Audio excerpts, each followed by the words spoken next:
Well, hello, everybody. Welcome to another installment of Show to Be with Mike G, the show of life, the show of tequila, Mexico, Guadalajara, and making your dreams come true as an entrepreneur. Today, we're sitting down and talking with Pedro Camarena. Yeah, you heard the last name right, Pedro Camarena, and to talk about his new Tequila Primo, which I quite like. And, I'm pretty, I think, outspoken about my feelings about tequila. But this is quite a nice tequila, and to hear him partnering up with his uncle and this story of family from Spain so many generations back, some great dates, some great lineage conversations and things. It's really, really interesting to learn more about that family. We know quite a bit about Carlos, and he's been on the show before, but to get Pedro's story is really cool. It's a different angle to this whole thing. So without further ado, I hope you guys enjoy this great chat with Pedro Camarena of Tequila Primo.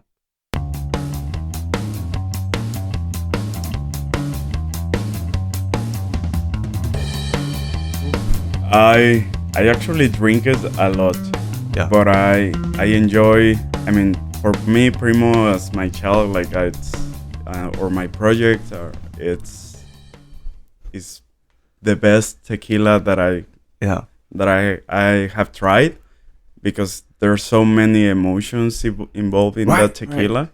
So, I have invited so many people at my house that I was telling Sean the other day that I have to stop collecting the empty bottles and just start collecting the topper or the cap, because it's getting too much room in my house. Yeah, so, as we can see, I might have that problem too. I'm running out of there's bottles all over the place. Yeah. Well, this the thing is that I've heard about the journey, and obviously it's very deep familial roots with Camarena. That, as I also mentioned earlier, I think that's a name that'll get you into any club if you're waiting in line, right? But about you, because you were doing real estate stuff before the shutdown, it looks like you've traveled all over the place. Yeah. So, as a person, Pedro, do you have a deep passion for culture and learning and exploring? I think for exploring and culture, it's. I since I was really small, my father got me into motorcycles and quads and dirt bikes and that. So I have always been a outdoorsman. And my group of friends, when I was younger than 10, we used to go camp a lot. Okay. And first with our fathers from the school trips also, and it's just something that I enjoy so much, that connection to nature. Yeah. So, I have always tried to travel,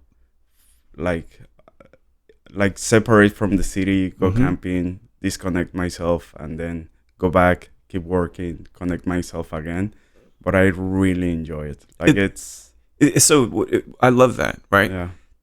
Do you find that because you live in the city, you got a business now, you're hustling, you're traveling, as mentioned, it's kind of like musicians on the road. What's that blend like? Do you ever think about it's 3 months of me working tough on the computer, shaking hands, kissing babies, and then I need a month in nature? How often does it come up where you're I really need that connection? I wish that I for example, after COVID, right now it became a lot of work, and I'm fine with that. I know that I have to work hard prior for me to get my breaks. Yeah. But I will hope that I have kept doing it more often these last 3 years or 2 years. But at least I used to try to go camping once a month. Oh wow, okay. And motorcycle riding or dirt bike riding at least once a week. That was previously to COVID. Yeah. Now I probably do like camping once every 6 months, and more like dirt bike riding probably like, I don't know, once a month. Yeah. Like, but it's not hard because I'm super excited and happy with what I'm doing. Mm-hmm. That I just kind of forget, like now I have two hobbies, you Yeah, know, that's right. Yeah. like, or even more, like it's previously it was like just my hobby was camping and dirt bikes, and now it's like camping, dirt bikes, and tequila or agave spirits. I love that. And when you're passionate about your job, if you will, it's a totally different dynamic. You're like, no, I'll wake up early for this. I'll work late for this. Something though, and then, you know, Sean's quite good at this. I don't know if I'm good at it, but I've embraced it. And that is having a brand, whether you're the brand or your family's the brand. How do you like technology? You know, how do you like Instagram? I know you did that thing with the tequila ladies or whatnot last night, but how are you able to embrace it? Because it's the opposite of nature. Right? Yeah. Well, I'm not really that social type of guy, but I like connecting with people. Mm-hmm. For example, when I used to travel, I usually didn't go to the tourist places. Mm-hmm. That I tried to go to the surroundings or to the places that were the less tourists, because I could connect to the actual people that were like there or that live the city, you know. So they are the ones that show you the secrets from the city, the good bars, the good restaurants, and it's not like the overpriced or like touristy place. It's the reality of it, right? Like the real heartbeat of it. So it's like if you're living actually in the place. And I feel that every time I travel, I just try to leave the place and not just try to rush into all these tourist places, take my photo in front of the monument or in the something, you know, like it's more like just experience the thing, flow with it. If I happen to see something touristy, like fine, but if I don't see anything touristy in the whole trip, I'm fine with that also. So there's this kind of phrase, I guess you could say, and I think a lot of us aren't, what I'm going to say, being in the moment. Yep. Right? And so for you, meeting people, traveling, maybe eating well, drinking well, that's something does that fuel you? The people, the interactions? Like, I mean, it's just about like experiencing. Before I was, even before real estate, before the software company with my friend that passed away, like I used to be I used to be a photographer. Oh, okay. And I work in photography for a marketing company. Previously to that, I was living in New York, and I studied a few months at the ICP, in the International Center of Photography. So I used to love like portraits, documenting like the normal life. Like being like a street photographer, I kind of like that. So, and every time, and I lived that a lot while I was in New York, but also in New Zealand. Like every time I saw someone, like I wonder, like all the background that they have and all the history they had behind it. Like even for example, when I was in New Zealand hitchhiking, and someone, just a random person, like you see cars passing, and then just some random person picks you up, drive you for, I don't know, 45 minutes, 1 hour, 2 hours, whatever, like, and you have like this talk, and then you step down from the car, you never see them again. Right. Yes. You know, and it's like, I sometimes wonder, like, what's now with those people? Are they still well? Are they doing well? Or what's, I don't know. It's just like these brief moments on life where you experience something, you interchange with people, but it just disappears. I don't know. Do you think that I love that, because that happens to me a lot when I go out by myself. You know, I'm sure we both have loads of friends or whatever. That's not really the point, though. I go out to write or craft and create things. But do you think that that's a beautiful thing or that's a sad thing? That these moments that we have are kind of fleeting? I think it's beautiful because when you think about those moments and those experiences, they feel so alive. Yes. When you remember them, and you kind of, I don't know, it feels kind of magical. Yes. Like to re-experience those moments. So sometimes it depends on the mood, but sometimes you could be sad thinking about them. Like if you're in a stressful situation, like I wish that I was fruit picking kiwis in New Zealand. And I will say that was the best job I have ever had, because it was just about the moment, fruit picking, with a beautiful, amazing view. Yeah. Without any stress, with quality of life. Like, I don't know. I love that. So, It's almost like innocence in a way, yeah. right? But then when I think about it, like it just gets me in a good mood. Yeah. Like, I was at the beginning of the memory, like kind of sad or looking more in a down way, like, I wish, but then I remembered those moments and kind of brings my mood up. Yeah, I love that. Well, people do that. I feel that way about people. Yeah. It's one of the reasons I like interviewing people. Yeah. It's not, especially in the world of tequila, like, there's so much bullshit that people are like, well, we do this and this and this. And it's like, yeah. I get it. Like, I know production. You know production.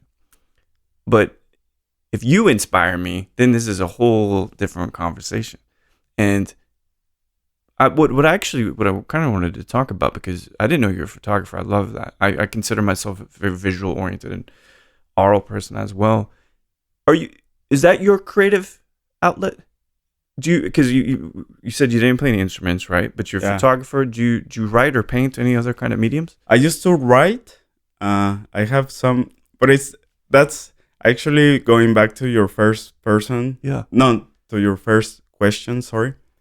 If I drink my own tequila, that happens more with writing. Oh, okay. So when I read the stuff that I have written, it's like what I was thinking, like in what crisis of my life I was on that time, or I don't know, but it was it's a way to like to release those thoughts, or to put order in your mind and stuff like that. But I found out that, for example, with Primo, I always try to introduce creativity in everything I do, and I don't like stuff without meaning. Yes. So you can see that in Primo, we have put so much meaning behind it, behind the brand.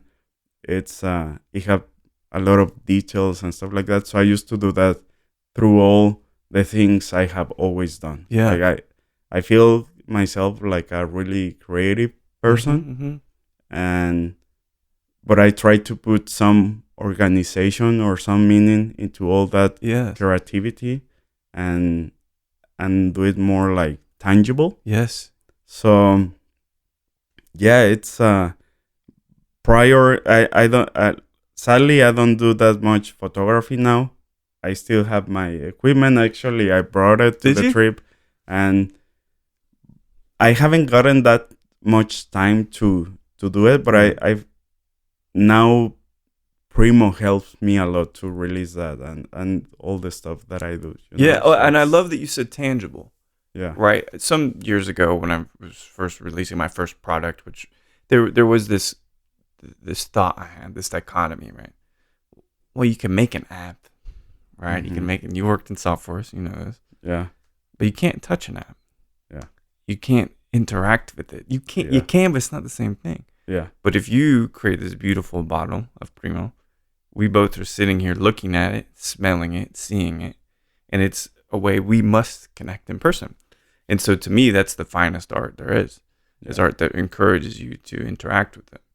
Now, I know you can watch movies on your phone and you can look at paintings and pictures, but it is maybe drinking the last vestige of human civilization that we have to experience together? I mean, it helps a lot to connect with people, and it's easier. I think, yeah, it's something that it has been done for so many thousands of years, probably, Yeah. like drinking, making spirits, connecting with people. Yeah. So it's just like going back to the basics. You can't do it any other way. Yeah. Right? You guys were talking about being up in Dallas, talking about Primo with Shad Yeah. up there. Las Almas Rotas. And immediately I was like, damn, I wish I was there. Right? A picture won't do. An Instagram live won't do. Shad smells a certain way, as you probably noticed, right? He's a big personality, and it's always these kinds of moments. I love that, and this might sound bad, but I love that most of the moments that are the greatest in my life, alcohol is kind of at the center of it. Yeah. Now, it's not really about that. That's the conduit, but the people. Yeah. To your point, meeting strangers, having these amazing kind of stories and moments with them. So, all right, before we get to the tequila piece, because which is such a massive piece of your familial history and what will be maybe your legacy as you get older, because you're only early 30s. Although you're gonna get married, you might have kids and stuff. We'll talk about that later. But it sounds like you were always a very driven guy. You talk about traveling to New Zealand to just merely be in the field picking fruit. You talk about being part of a software company. You went into real estate. Your partner, I guess, from the software company and in real estate passed away in a car accident. He was in the States, which that story. But where does this all come from? Was your father very ambitious? Was he entrepreneurial? My father was always really like hard worker and entrepreneurial. I always I look up to him because he started working when he was really young. Mm-hmm. Because his father passed away when everyone, he was the oldest brother, and he only has one older sister, but he was the older brother. So when his father passed away, he was 14, 15 years old, and right away he had to start working and supporting his family. So he took care of his brothers and sisters, pay him the university to everyone. Like, he didn't have even that opportunity. So he struggled to get to the point where he is now. Yeah. But he had teach me about that hard work. Like, it's, even if we are in the Camarena family, like, there was a struggle. Like, not everything came with the last name, like, we are hard workers. We always push to the things that we want.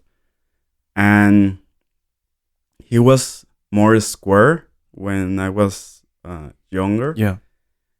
But my oldest sister, Ana Paula, she used to be like the rebel and like the one that used to listen to the music that my father didn't want in the house.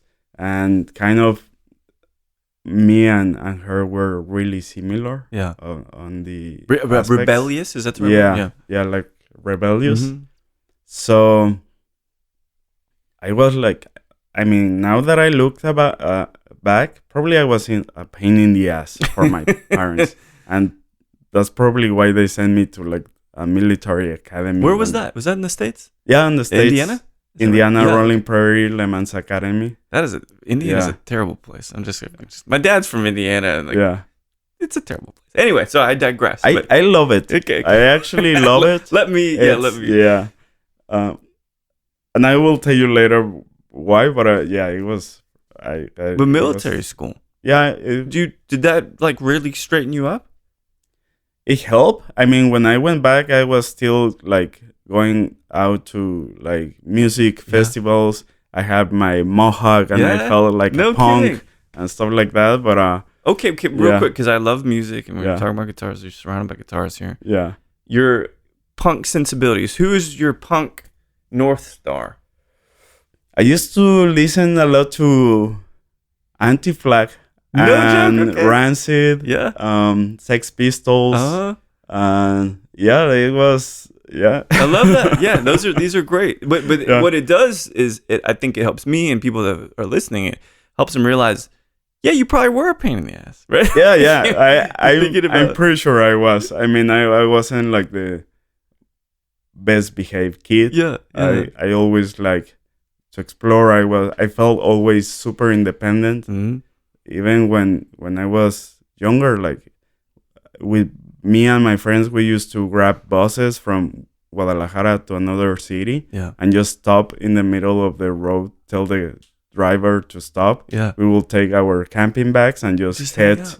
head to a freaking mountain or something and I camp. love that. You know, Well, so how did, because that's all in kind of the moment, spur of the moment, like this kind of thinking, right?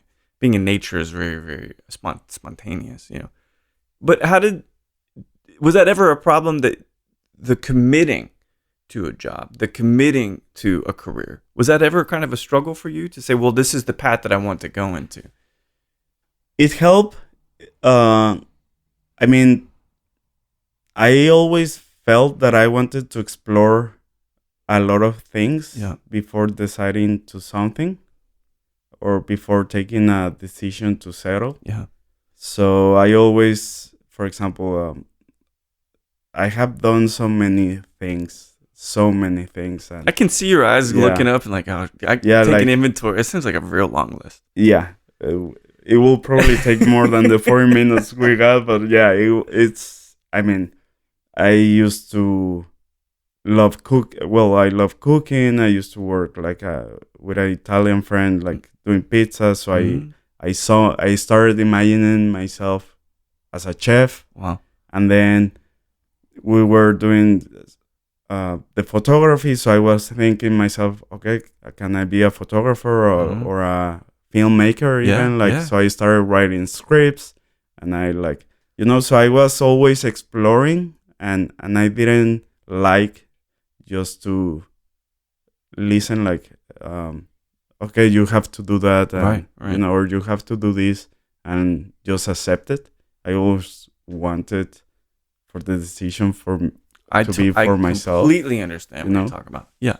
So I always like, for example, even my parents, when they wanted me to do something when I was a kid, they kind of go the other ways and sides, but they never mentioned, for example, if they wanted me to try out mountain biking, they wouldn't tell me like, hey, do you want to mountain bike? Because I will say like, nah. Yeah, right. So they were like, I have a friend that is going to La Primavera, a forest, and he has like this extra bike. Do you want to go? Like he's like, you know, and kind of going around it. And that's probably why I think I was like a little bit of a pain. Because I always said no and tried to find my way. But all that decisions and those moments in my life, I feel brought me to this moment. Exactly. You know, to even being here in this chair. No, I completely agree. Yeah. And, you know, and to think about it in a cinematic way, because I love movies and really love movies. But it's your journey. Yeah. Your character sitting in front of me in this chair is the culmination of all of those things. Yeah. And what I've been saying lately, because I feel that same way, whether it's traveling, marriages, creating records, or whatever. There's one thing that I can say very confidently. I am not boring. You are not boring. Because imagine that if you felt these places you needed to go, these places to see, imagine not humoring those impulses. Imagine that you just settled down. Like, does that sound like a terrible thing, right? That you just have to stay in one place. You got to work a 9 to 5. You don't get to create. Well, with work, I don't really have like this time. Yeah. You know, I feel like I'm working 24 hours because even when prior to going to sleep, I have so many ideas for work or things that I have to do and stuff that. So it feels that it never stops. Yes. But I'm also happy I feel that that I have explored enough. Yeah. But sometimes you kind of, I don't know, it's like the natural feeling of you want to start settling, having more, like what will be the word, like Is it peace or balance? yeah, or? like peace, balance, and not let chaos or chaos or Cares, worries. just like run your life. Yeah. So Yeah. you have to put that order into your life, your business, like everything. Absolutely. So I have the, I'll admit something to you. And I told people this, but I don't think I've ever said it on the mic. But I don't have a trouble sleeping because I have enough nightcaps to pass out. Because if I didn't, because I don't want to take medicine, right? Yeah.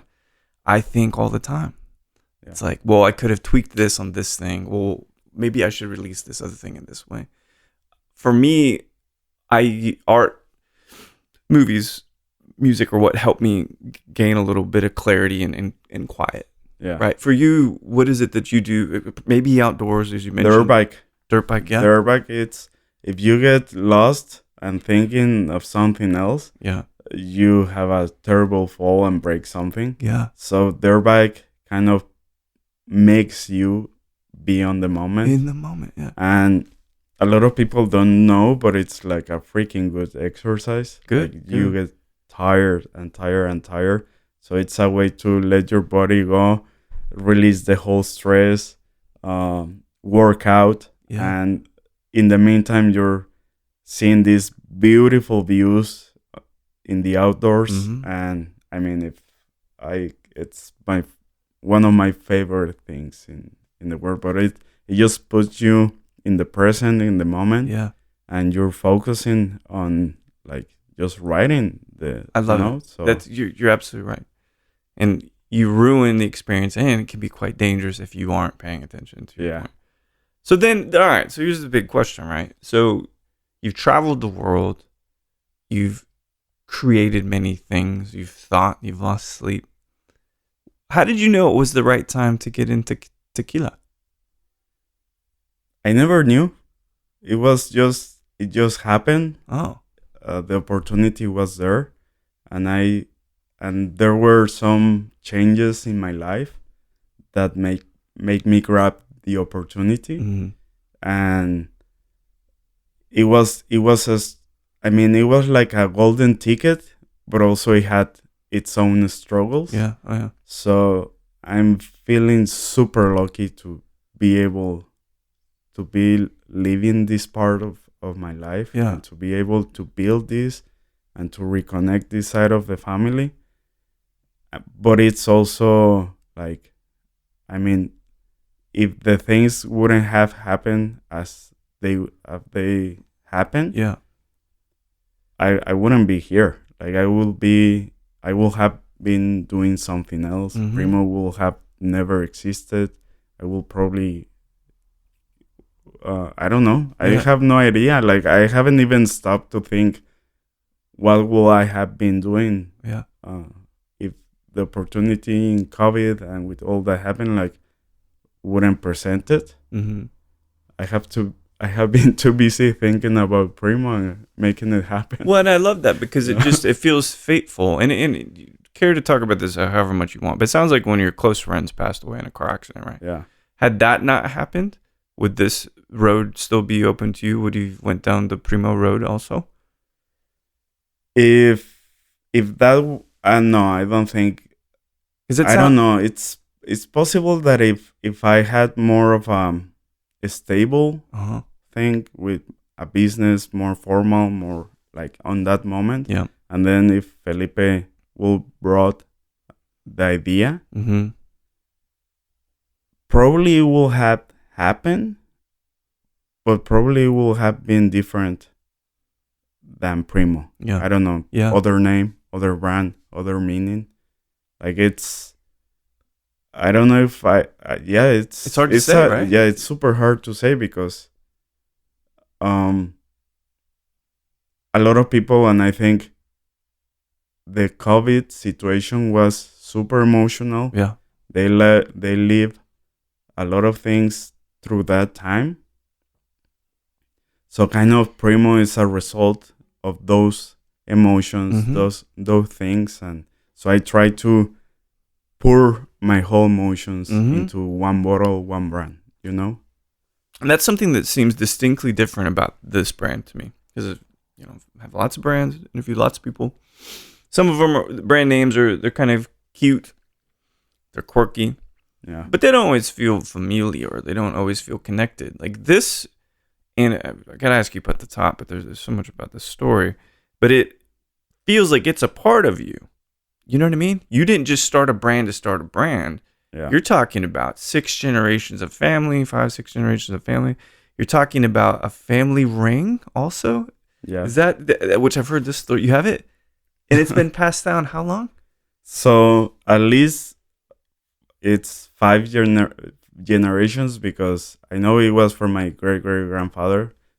He was Pedro Camarena the second, and I'm the sixth.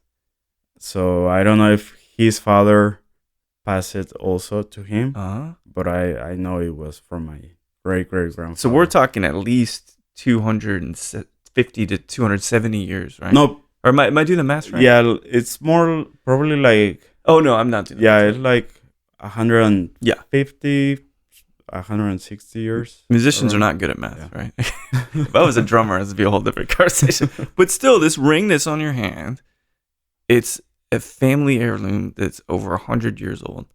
Can you tell, like, I feel like, in the Godfather movies, like when the Corleone family, like when Don gives it to Michael, that there's this exchange. What was the was it a certain age? Was it like, hey Pedro, you gotta come into my room real quick? Like, what was that exchange like? Well, my father gave it to me when I was around like 18, like presented the ring.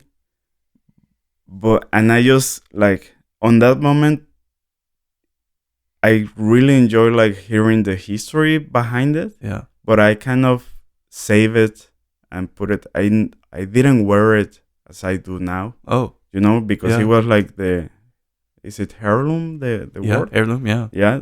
Like, so the value of it, right? Yeah, the value. So I kind of save it and like protect it, because I was like, okay, like, yeah, I have to save this and sometimes I will wear it, but and when I have my kid or my son or my daughter, like I will pass it down, but I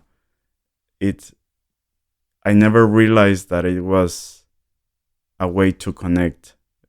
Like, isn't that crazy? Yeah, and the tequila does that too, and so in the world of tequila, there are a few superstars, if you will. In bourbon, there's a few superstars. Scotch, I love Scotch, but they're not, for whatever reason, besides maybe Dr. Bill from Glenmorangie and Ardbeg, there's not like superstars, right?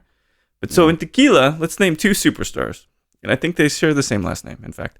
So Felipe Camarena, your uncle, and Carlos Camarena, also your uncle. So you got that going for you. Did you already have a pretty close relationship with Felipe? No, my father was the one that had like the really good relationship with Felipe since they were kids, like in Arandas, and later when my father was a little bit older, but still like kid. They moved to Guadalajara, so my father used to go a lot to Arandas, visit the family, the aunts and uncles and everyone, and they used to have like a really close relationship. Yeah. And later there was like this period where they didn't see together that much, but there was this moment, I think it was like in a wedding, where my father saw again Felipe after so many years, and they just kept talking and talking and talking. So he went, when I saw him when he went back from the wedding, he told me like, hey, we have to, like, let's see your uncle Felipe. I met him again, like he's like, and they got again into that really close relationship and friendship. And he tells me like, it's like if it will have never no time had passed. It was just like when you there's those friendships and family relationships that it can pass, I don't know, 5 years, 10 years without you seeing them. Yeah. And it's just like if you had saw them yesterday or the weekend prior. Right. You know? I love that. So my father started inviting me more often when he went to eat with Felipe and have dinner with him, and later it was when Felipe brought the opportunity to make the tequila happen. Because he has, I mean, there's so many amazing marks that he has at Pandigo that what was, and I know obviously your connection to the family and Primo being, meaning what that means, was it that he wanted to do something with the family? Because he already has a lot of tequilas. Yeah. Right? So if you, not to say that for you to speak for him, but what was different about this for Felipe that made it a better or a different opportunity? I think the finally it has something to do with family. Yeah. Like it's Felipe, it's wild mind. Mm-hmm. Like it's the mad scientist. But in the inside, he's such a great person. Mm-hmm. He's loyal and super direct. Yeah. He has this sense of humor and like super happy guy. But it's only like that to his close ones. And at the beginning, it can seem like harsh or distant? Like strong or like like a strong oak. Like, yeah. But when you get to know Felipe, like he's just an amazing guy, and I have all the love and respect for him, just to give us this opportunity, but also to let him open, and he opened like that. How to like. I love that. I mean, it's been real great because it's not. So not only do you get to create a brand with your uncle, right? But you get to be more connected to him. Yeah. I get, admittedly, I'm not, besides my direct family, I don't really have a large family. But the thought of like there being a cool uncle, that's like, I love that. I would love to explore that, but there aren't. But how long did it take till the design was ready, that the juice was in the bottle, that it was, because this is very, very new. And as y'all were talking, finally Total Wines, all the Total Wines have it, which is great. But how long was this journey to make sure it was the right juice? Well, it was like 2 years, like since COVID started, like when the close up in Mexico started. It was probably, I think, February or March. Oh wow, okay. And after the opportunity came, it was just like weeks after COVID. So, and we have just been in the market for like 5 months, I think. Wow. Around. Okay. So, yeah, it's been, I think, 2 years. Yeah. A little bit more. Like took a while. It's hard to remember that part of. Oh, I know. Yeah, it's like lost time. Yeah. I think I was married during that time. I just can't remember, right? Like, 20 pounds. What? Just a bunch of shit, right? It's like all just this distant memory. Well, knowing that you're a creative guy and that you can write and that you can a keen sense for visuals.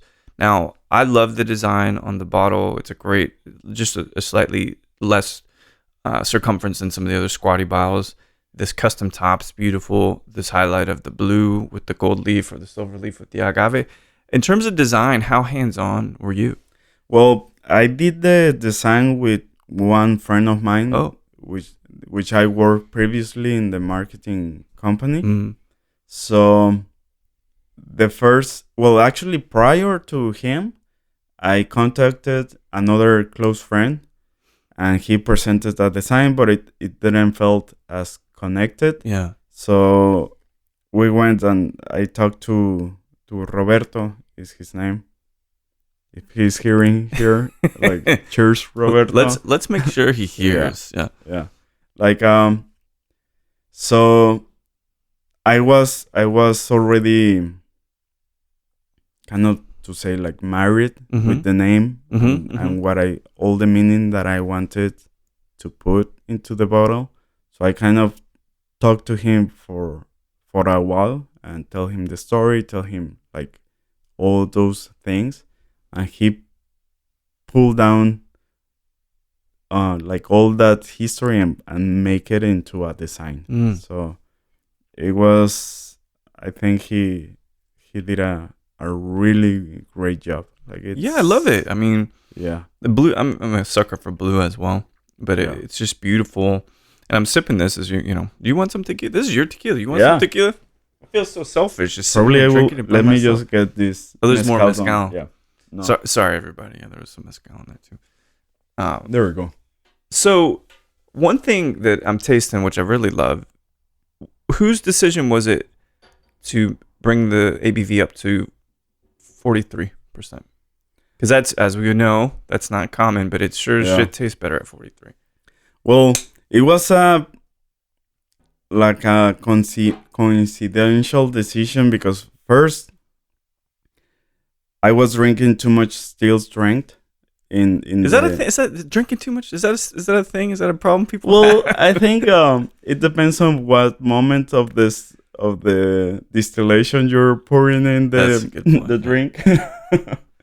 But I really started liking a lot the still strength, and we wanted it to separate a little bit also like from the rest of the brands, and so it was more of our side of the decision. Even Sean was also involved on that. Oh yeah, and Felipe wasn't that sure at the beginning. Really, but after we had the first, like we were doing the profile and he tasted, like he was like super excited. We were just unsure like how the regular consumers or market will, like, you know, like it has a little bit more alcohol, if it was going to be too overwhelming for them. So it was just like a coin toss. Yeah. But I'm glad we make like the correct I am decision. too, because you know those extra 3 grades at 3%. It just gives you so much better of a peek into the raw materials, even just that 3%. You know? And then I can say to you, I know you're not doing it for money's sake, right? Because many of the times I think why people prove to 80 or 40% is because you get more product. Yep. More product, more money, right? So, all right, I'm not one of these sticklers that's like, well, is it this way, Pedro? Did you do it this way? I don't give a shit, right? I make spirits. I know how it goes. But there is a concern I had, not about this, but to kind of generally speaking, and you don't ever see it with Blanco, which a side question is, do you want to do an añejo? Do you want to do a reposado too? Yeah, it's actually that will be another coin toss because I'm getting, well, I just brought the last week the barrels to the distillery and we got like all new barrels. Oh, so it's French oak. Cool. And I call them hybrid barrels because there are some that are, the body is French oak, but the tops or the heads are American oak. Oh, cool. Okay. And vice versa. So there's some that the body is American oak and the top is French oak. So I'm curious, like, to see what happens and how the profile goes. I don't know. I just want to really, really taste at the beginning, like how Primo tastes. If it's aged, but it's just Primo without the effects or the profiles from some other spirit or liquor. Yeah. So I mean, we'll find out in a couple months. That's it. I love experimenting. Never ends. Creating never ends. At least for folks like you and myself. All right. So something when I was talking to one of the head of trade education for Patron, he was sitting in here, and I'd never thought, because I'm like additives. People talk about additives all the time, and I'm like, well, you realize you can add stuff to ferments to keep the puff, but no one talks about that, right? As an additive. But you and I know very well you could use certain kinds of psyllium husk or urea and stuff like this. But that's not the point. But there is this trend to create tequilas, which this by no means is as a blanco. This is very, very good, very natural, but very crisp. I'm taken to the place. Yeah, I can tell there was red clay same. I mean, maybe not. But do you find it to be kind of a risk that people are getting accustomed to vanilla, bubblegum, and these kinds of interesting, but yet artificial flavors and tequila, and somehow that the consumer tastes are changing, that you might have to, dare I say, cater to that? No, I think it's that I don't see myself doing that really. Like the thing is, I feel there's in the industry a few people in a whole bunch of like, it's a big industry, but there's not that many distilleries, Right. and there's even less crafted distilleries. So I think there's like this group of people that are really put into like making crafted good tequila. Yeah. And they won't, They'll never change, and right? Yeah. and even like Felipe and Naomi, like they have such good relationships with Chava Rosales, Yeah, Chava. Sergio Vivanco. There's Guillermo Erickson Sousa, and you have like even Carlos, and like it's just about like keeping going straight, everyone like supporting each other, breaking through this big market with a little bit of crafted tequila, because in reality, like for the volume of tequila that is produced and how many tequila is sold on the world, like crafted tequila doesn't, so small. Yeah. It's not even a piece of the cake. You know, it's just like a super small part of that cake. Like, so it's important, I think.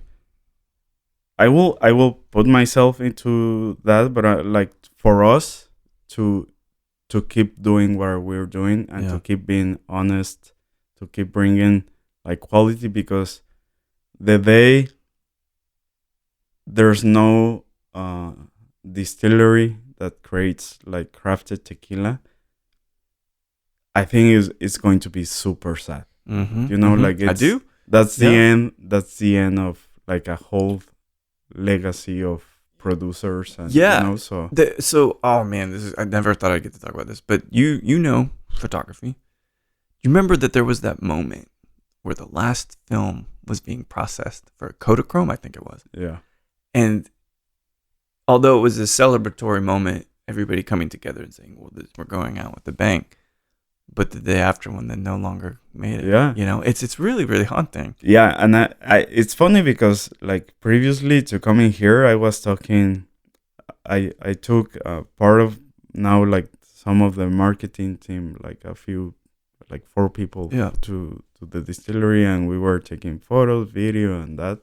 And on the way back, we were talking about that. Like I told them like, yeah, I hope that on that, when I stop being like a photographer, as a professional photographer, like I hope that I hadn't had sold my Mamiya, I had a Hasselblad and all those film cameras, and they were telling me like, yeah, it's I had a medium format camera, and I cannot find anywhere like people to process, so I have to start learning how to process. So I bought like this small kit where you just only put your hands and start processing the film. Wow. So it's crazy that there will always be a need for crafted arts, or like hobbies and stuff like that. Like it when you lose that, we're losing kind of abilities, I think, you know? Absolutely. And we won't get in this conversation. We'll talk about it off mic, but I had a conversation the other evening about NFTs. Yeah. And I was like, regardless of how excited this woman was about NFTs, it's the future, it's this and that. And said, people will always need, going back to what I said, they will always need this. And you cannot have robots making tequila. You can try. Yeah. But it won't be, like you said, that craft centric, like Java or like Guillermo and these folks are making. amazing tequila. It'll always exist, even if we're forced underground, like Chuds or something. You know what I mean? Like some kind of just crazy horror movie offshoot thing. It will always exist. And Primo for me, because admittedly I'm not a huge tequila fan. I love mezcal because it's so strange and so different. But this is tequila I find myself drinking, and I like that. I don't know what kind of testament that is to people listening. I don't give a shit, but I think it's really, really delicious. So I got Thanks. 2 questions left for you. Okay. And I want to keep this to kind of art, and I ask this of every guest. So you're drinking Primo anywhere in the world, doesn't matter. And you could have a conversation and a sip with any artist. This could be musical, photographer, actor, actress, living or deceased. Who might you like to sit down and have a tequila and a conversation with? Oof. I think probably an actor that I really enjoy, and now that you were talking, like Al Pacino. Oh yeah. I think he's like Godfather is one of my favorite movies. Someone else, I have to really think that. It's weird because it changes for me and my guests, and they're like, "Well, I don't know." You know what? Probably my great grandfather. Yeah. Yeah. Now that I think about it, probably, or even one of my deceased, my grandfather or great grandfather. Yeah. Probably just to be able to know them, talk to them, tell them that after so many years they are still remembered. Yeah. That's amazing. Yeah. And you have this living heirloom too that will exist for forever. All right. So last question for you. This is what's next. So I know y'all did Dallas this week, did San Antonio last week. There's some things planned here in Austin. Where are you off to next? Are you heading to Houston or heading back to Guadalajara? No, from here I fly to San Francisco to visit my sister. I head down to San Jose, and I'm going to go for like 1 week and a half to Hawaii. Oh, nice. Yeah, it will be nice. I'm actually going to help her babysit. Yeah. So yeah, it's I take those moments just to enjoy the family, my niece, my nephew, which are in this lovely age right now. So, yeah. Do you? I guess I'll ask you one other question, but you're getting married here sometime soon, right? What do you think about starting your own family? Is that something you're passionate about? Right now, I think it will come. I don't know when, to be honest. Like, there's so many things in life, but I don't know if I see myself having my family in Mexico. Probably somewhere else. Mm-hmm. But yeah, it's the thing is, for like, now I think that I have to have a family because Primo for me is just not about me and the family, it's for the next generation. So I feel like I'm building something to live, absolutely, to give. Yeah. So yeah, it will be like really, really special if one day I have a son Pedro, or a daughter Petra, like just to give them the heirloom and for them to continue. Yeah. If they want, if not, it's fine. But that the legacy remains. That's right. I love that. I mean, this is a legacy from the past to be passed on to the future. Yeah. I'm just the middleman. Yeah. If you're the middleman, I'm like the middle man, right? And all this, just drinking this. This is beautiful. Yeah. Pedro, thanks so much for taking the time to sit down and chat with me. We'll talk soon. Yeah. Cheers. Yeah. Cheers. Salud. Well, there we have it. Pedro Camarena with Tequila Primo. G4 and the stuff that Felipe makes over there at El Pandillo's. Great stuff. Primo, maybe one of the best, if not maybe my favorite mark out of that distillery. But either way, it's great to hear about Pedro's journey. You search online for him and kinds of things maybe he got into, videos and stuff. There's really nothing about him. So I feel like this conversation, and I've heard some other interviews with other tequila guys, but this conversation really, really gets into the man himself, his motivations, the balance with nature and work, and sharing familial things, right? What's the legacy going to be? Who's he going to pass it on to? It's a really, really interesting concept. So thanks everybody for listening to Show to V with Mike G. No matter how far back you're going on Hulu just to find some decent cooking shows, or if you're thinking to yourself, Thanksgiving was pretty good this year, please keep dancing.